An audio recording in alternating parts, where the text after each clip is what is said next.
What's up, YouTube? Today we got some Thomas Sowell.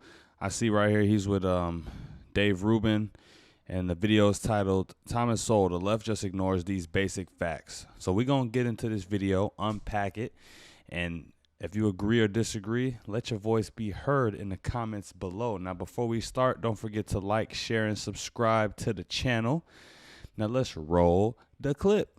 Well, the media are mostly uninformed. No, they're not uninformed. They are misinformed, and they simply do not check the facts. Bingo. On large issues or small. Yeah. What can we do to fix that, do you think? I mean, I suppose this, No, right? no, right? no, Like yeah. writing books like this. And well, but I having think long form. more fundamentally, the public that votes has to itself become informed and not be so easily stampeded by slogans and a few numbers thrown around. Yes. You got to dig deeper. You got to dig deeper than the surface level emotional slogans and buzzwords and stuff like that. You got to dig deeper. I agree with that 100%. You know, women make X% of what men make and so on. Yeah. When I was studying. Yeah, long story short, Mr. T, sorry to cut you off, but you just can't get too caught up or wrapped up in the distractions. They're trying to distract you from bigger issues, divide and conquer. It's basic stuff here. That some years ago, for example, I found out that young female doctors made much less money than young male doctors. And that seemed like very odd. And so, but when you look into it, you discover that young male doctors work an average of 500 hours a year more than young female doctors, and they get paid for the 500 hours. But there's no reason why the women and men should be doing the same thing. Their circumstances are different. So are there any laws that are in place right now that you believe are discriminatory one way or another towards any community or against any community? Oh, I would have to write a much larger book to cover them all. The minimum wage law is absolutely devastating.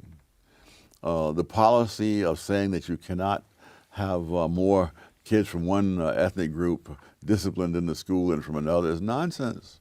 I mean, groups are different from each other in umpteen ways, and to have the presumption that they are the same except for the way they're treated is nonsense. It's never been true, and I don't know why we would think it's true here today. So I do sense that some of what you just said there is bubbling up into the national conscious, because I get a ton of email from... I wonder when this interview was held, because I know there was a point of time where he was on the left side of things more so. Now I know he's came over to the right, but I just wonder, when did they record this? Black conservatives now, people that feel that they haven't been represented fairly, or that the so-called leaders of the black community that are on television all the time are actually preaching the complete reverse of everything that you've said here. Yes. Do you sense that there is some sort of growing conservative movement within the black community? There was a time when that community consisted of me and Walter Williams. I know Walter used to say, "Man, those must have been some lonely days. Just him and Walter Williams taking all the fire." the two of us should never fly on the same plane, otherwise the whole movement will disappear if the plane goes down. I got to react to some Walter Williams. Somebody told me in the comments that I needed to. That'll probably be one of my next videos. I mentioned to you before we started that Larry Elder caused my awakening because I was a progressive, and I said something to him about systemic racism on air, and he... Oh, okay. Yeah. I remember that. Beat me senseless with facts, and I had to go back and reassess what was wrong with my thinking. Well, in one of the chapters there, I have a little section about the era of apartheid in South Africa, and I had that in there because there's so much argument about how much racism is there and so forth. And I said, let's test this hypothesis in a setting where there's absolutely no doubt of it, and that's apartheid in South Africa, with a government where blacks are not allowed to vote and so forth. And you then apply the economic principles, and you find that the economic principles apply in South Africa, that there are some occupations. See, blacks weren't allowed by law to be in certain occupations more than a certain percentage, and in some occupations couldn't be hired at all. in some of those occupations where they couldn't be hired at all, well, illegal to hire them at all, there were more blacks hired than there were whites, because there are economic factors that come in, and you don't just pass a law and that automatically produces the results you want. Yeah. Can you go into some of the economic factors that you mentioned there? Because I thought it was sort of interesting about the types of jobs that black people had and why that would affect. Well, it's the competitiveness of the industry. In a competitive industry, discrimination in the sense that we use for anti-discrimination laws, it costs the discriminator as well as the others. Now, insofar as that price can be evaded by the discriminator, he will discriminate. For example, minimum wage laws. When you have a minimum wage law, you have more people applying for jobs in those categories than there are jobs available, because raising the wage rate causes more people to apply and employers to hire fewer because they're more expensive. And so you have a chronic surplus. Now, if you've got a chronic surplus in an industry, it costs nothing to discriminate. But if you have a competitive market, then of course it does cost something. For every person that you discriminate against who's qualified, you've got to hire somebody else, and you've got to raise that pay rate in order to get people in. So I show how. Exactly. So he's saying it's going to be hard to find that other guy, and it's not going to be a bunch of people like just knocking on the door like, can I come in? Can I come in? Can I come in? Because it's a competitive market, and you got to have the skills to make it there. It's not just them. You're not just an expandable person to them. You know what I'm saying? How competitive industries expendable. Sorry. Have much less discrimination than, say, regulated public utilities. So I was wondering when I was reading it if you were ever going to talk about how now technology is also changing this. So we see a lot of these movements for $15 minimum wage, and I know why you don't think that's a great idea. But even now where we see McDonald's and some of these other places just replacing people with iPads and computers. This has been happening. I don't know. When I grew up in Harlem, when you went into a movie theater, this is a little neighborhood movie theater in Harlem, there would be a kid who would walk down the aisle with you with a flashlight to show you to your seat, you see. And so now that we have so many compassionate people who want people to be paid a living wage, you got... Man, don't you just wish you could just hop in a time travel machine and go back to whatever time of history you want? I wish I could see those days. You stumble down the aisle to your seat the best way you can, because they're not going to pay you that kind of money, that's unrelated to productivity. Yeah. What would you say to the people? I hear a growing movement of people saying, well, this is why we need a universal basic income, because technology is going to force so many people out of the workplace. I've heard a few people say that. Isn't that what that Andrew Yang guy always talks about? Technology is going to force so many people out of the workplace. Oh, that argument has been made for centuries, and it's been proven wrong for centuries. I would ask the question: what has happened? We've moved in that direction already. We have lots of people who can live off the welfare state and not have to be productive. And how are they better people as a result of that? I saw some time back, and I haven't followed. Okay, so I see what he's saying. He's saying although universal income might sound good, we already see what happens when people sit around and just collect checks from the government. Do they become better people as a result of it? The answer overwhelmingly is no. So that won't solve. It might solve a money problem, but it won't solve them developing the skills they need to go and get it themselves, you know? Young people, the suicide rates among young people were among the negative consequences of the 1960s. You've taken all meaning out of people's lives. And so they find all kinds of crazy things to do, drugs, whatever.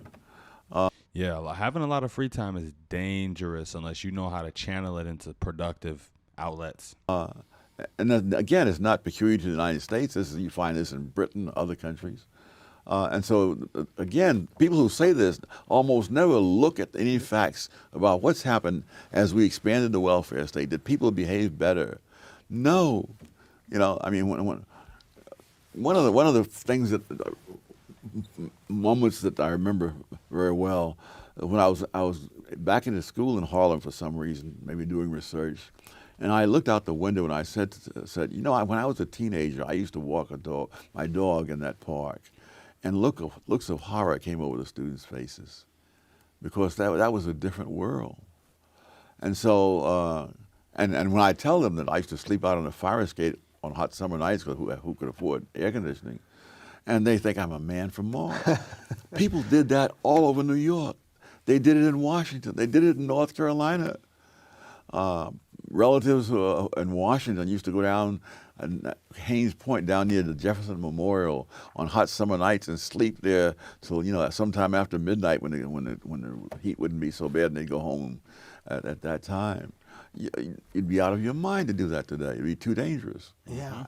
So how do we sort of untie some of this? So my sister You wake up without your shoes, your wallet, your pants, you never know. right now lives on the Upper West Side of Manhattan, not too far from Harlem, and she's in a half rent stabilized or rent controlled building, yes. and half market price. She's on the market price, so she's paying to be in a 2-bedroom in New York City. I don't even want to tell you how expensive it is. But then there are basically half of the building that's paying next to nothing. And Yes. that, of course, incentivizes people not to get off the dole, because if you're living in a nice area on the Upper West Side, very cheap, why in the world would you ever get off the dole? How do we start solving these problems? And I know facts is your bedrock answer. Yes. But what can we do to get people to understand some of this stuff? Because it seems so basic to understand. If someone was giving you something that you didn't earn, Again, it's hard to. This is common. One of this in Europe, in England especially, it's a special problem, because you have this place where your rent is subsidized, and say you're in London, and jobs are disappearing in London, and they're opening up in Manchester. Now, if you go to Manchester, you get on a waiting list for that kind of job. And if you stay in London, you're unemployed, but your rent is low. And so you slow down the movement of people, you slow down the turnover of people in these apartments. But again, most people who talk about this don't even talk in terms of if this, then that. They talk about it as, this is how the world ought to be. Yeah, and I think if you got a plan that's going to affect, you making laws at a high level of government, you really got to ask them questions in that room before you sign something into legislation, because it's affecting everybody in the country. Well, heck, I can think of all kinds of things of how I think the world ought to be. But unfortunately, most of those things involve a cost, a trade-off. Do you think there's a system or a government? Yeah, and that's the part that they never speak of. That's the silent part. I'm going to give you this, I'm going to give you this, I'm going to give you this and that. But what's the trade-off? Government that's doing it better, doing freedom better than we're doing it here, for all the flaws that we have in this system. Is anyone doing it better than us? Oh, there may be marginally so, but I think most of the Western world is less free than it was, say, 30 years ago, 40 years ago. By what measurements do you view that? Oh, just the amount of regulations. Things and also by consequences. I was reading Milton Friedman's. He and his wife had a joint autobiography, and she's looking at one point. She says looking back on the days when she would ride the IND subway in Manhattan, and what a joy it was. And she said in those long gone days, and the IND subway goes through Harlem. And Milton Friedman and his wife, when they were still courting, used to go dancing at the Savoy Ballroom. Very few people want to, and the famous theme song of Duke Ellington, "Take the A Train." Mm-hmm. The A Train goes right through Harlem on the IND line. And so Friedman, who was only 5'2", had no fear of being mugged or even accosted, and go there. And this was common. There was a black actress who used to get finished with play and her socializing afterwards. And at 1 o'clock in the morning, she said she would be taking the subway up to 155th Street and St. Nicholas Avenue by herself and walking home. Nobody does that these days. And so you have to look, one, at what are the facts? How did they change? Okay. So, you know, that wasn't like a 1, 2, 3, 4 bullet point type of video where he's saying fact 1, fact 2, fact 3. But it was definitely some facts in there. Yeah, there was definitely some facts in there. Some good wisdom, bit of reminiscing, you know. I'm pretty sure the older viewers will appreciate that. But that was it for the video, you guys. A little bit of T-Soul for you. A little T-Soul for the soul. Yeah, on the way out, don't forget to like, comment, share, and subscribe. Till next time. Peace.